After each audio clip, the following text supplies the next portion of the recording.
Hello दोस्तों, welcome back to another video. आप देख रहे हैं यहाँ पे टेक चैनल। मेरा नाम है आकिब बेग। तो दोस्तों, आज हम इस वीडियो में डिस्कस करेंगे इलेक्टोरल बॉन्ड क्या है, ये क्यों विवाद में है और ये कैसे काम करता है और ये किन को मिलता है। तो चलिए इस वीडियो में ये सब टॉपिक को कवर करते हैं और जानते हैं इलेक्टोरल बॉन्ड के बारे में। तो चलिए शुरू करते हैं इस वीडियो को। लेकिन शुरू करने से पहले चैनल को सब्सक्राइब करिएगा और वीडियो को लाइक जरूर कर दीजिएगा। तो चलिए शुरू करते हैं, लेट्स बिगिन।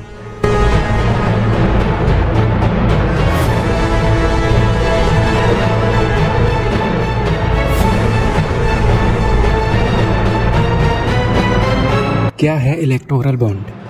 भारत सरकार ने इलेक्टोरल बॉन्ड योजना की घोषणा 2017 में की थी। इस योजना को सरकार ने 29 जनवरी 2018 को कानूनन लागू कर दिया था। आसान भाषा में इसे अगर हम समझें तो इलेक्टोरल बॉन्ड राजनीतिक दलों को चंदा देने का एक वित्तीय जरिया है। यह एक वचन पत्र की तरह है जिसे भारत का कोई भी नागरिक या कंपनी भारतीय स्टेट बैंक की स्पेसिफाइड ब्रांचेस से खरीद सकता है और अपनी पसंद की किसी भी राजनीतिक दल को गुमनाम तरीके से दान कर सकता है। इलेक्टोरल बॉन्ड को ऐसा कोई भी डोनर खरीद सकता है जिसके पास एक ऐसा बैंक खाता है जिसकी KYC की जानकारियां उपलब्ध है। इलेक्टोरल बॉन्ड में जो बॉन्ड खरीदता है उसका नाम नहीं होता है। योजना के तहत भारतीय स्टेट बैंक की चुनिंदा शाखाओं से 1000 रुपए, 10,000 रुपए, 1 लाख रुपए, 10 लाख रुपए और 1 करोड़ रुपए में से किसी भी मूल्य के इलेक्टोरल बॉन्ड को खरीदा जा सकता है। चुनावी बॉन्ड की अवधि केवल 15 दिनों की होती है, जिसके दौरान इसका इस्तेमाल सिर्फ पीपल रिप्रेजेंटेशन एक्ट के तहत पंजीकृत राजनीतिक दलों को दान देने के लिए किया जा सकता है। केवल उन्हीं राजनीतिक दलों को इलेक्टोरल बॉन्ड के जरिए चंदा दिया जा सकता है जिन्होंने लोकसभा या विधानसभा के लिए पिछले आम चुनाव में डाले गए वोटों का कम से कम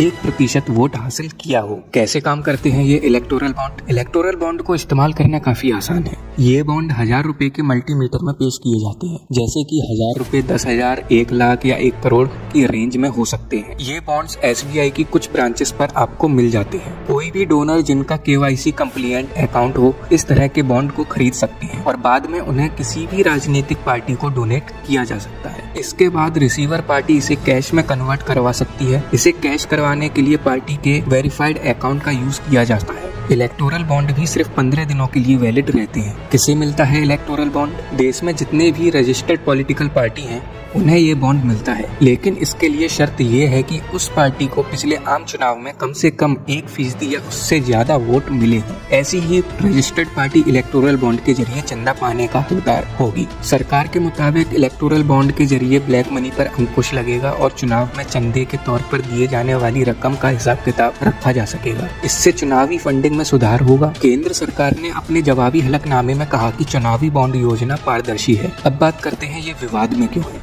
इलेक्टोरल बॉन्ड पर कांग्रेस नेता जय ठाकुर, मार्क्सवादी कम्युनिस्ट पार्टी और ADR समेत 4 लोगों ने याचिकाएं दाखिल की। याचिकाकर्ता का कहना था कि इलेक्टोरल बॉन्ड के जरिए गुपचुप फंडिंग पारदर्शिता को प्रभावित करती है। यह सूचना के अधिकार यानी कि राइट टू इन्फॉर्मेशन का भी उल्लंघन करती है। उनका कहना था कि इसमें शेल कंपनियों की तरफ से भी दान देने की अनुमति दी गई है। शेल कंपनियां क्या होती हैं वो हम अगली वीडियो में डिस्कस करेंगे। इलेक्टोरल बॉन्ड पर सुनवाई पिछले साल 31 अक्टूबर को शुरू हुई थी। अब सुप्रीम कोर्ट ने क्या कहा? सुप्रीम कोर्ट ने चुनावी बॉन्ड योजना को रद्द कर दिया है। सुप्रीम कोर्ट ने इलेक्टोरल बॉन्ड स्कीम की वैधता को चुनौती देने वाली याचिकाओं पर गुरुवार को अपना फैसला सुनाया था। सुप्रीम कोर्ट ने कहा कि काले धन पर अंकुश लगाने के उद्देश्य से सूचना के अधिकार यानी कि राइट टू इन्फॉर्मेशन का उल्लंघन उचित नहीं है। चुनावी बॉन्ड योजना सूचना के अधिकार और अभिव्यक्ति यानी कि राइट टू एक्सप्रेशन की आजादी का भी उल्लंघन है। राजनीतिक दलों के द्वारा फंडिंग की जानकारी उजागर न करना उद्देश्य के विपरीत है। सुप्रीम कोर्ट ने क्या आदेश दिए? कोर्ट ने चुनावी बॉन्ड तुरंत रोकने के आदेश दिए हैं। अदालत ने निर्देश जारी कर कहा है कि स्टेट बैंक ऑफ इंडिया यानी कि SBI चुनावी बॉन्ड के माध्यम से अब तक किए गए योगदान के सभी विवरण 31 मार्च तक चुनाव आयोग यानी कि इलेक्शन कमीशन को दें। साथ ही कोर्ट ने चुनाव आयोग को निर्देश दिए हैं कि 13 अप्रैल तक अपनी वेबसाइट पर जानकारी साझा करें। तो दोस्तों, आई होप आपको पूरा मामला समझ में आ गया होगा और आपको ये भी समझ में आ गया होगा कि इलेक्टोरल बॉन्ड क्या होते हैं। और अगर आपको ये वीडियो पसंद आई हो तो हमारी इस वीडियो को लाइक करो,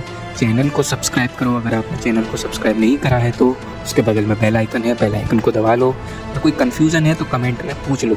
कमेंट करने से मत घबराओ, कमेंट करो और हमसे पूछ लो, हम जवाब जरूर देंगे। तो चलिए दोस्तों, चलता हूँ। दुआओं में याद रखना और मेरा जिक्र करना है तो सब्सक्राइब जरूर करना। Keep loving, keep sharing. मिलते हैं अगली वीडियो में, तब तक के लिए सायोनारा एंड बाय।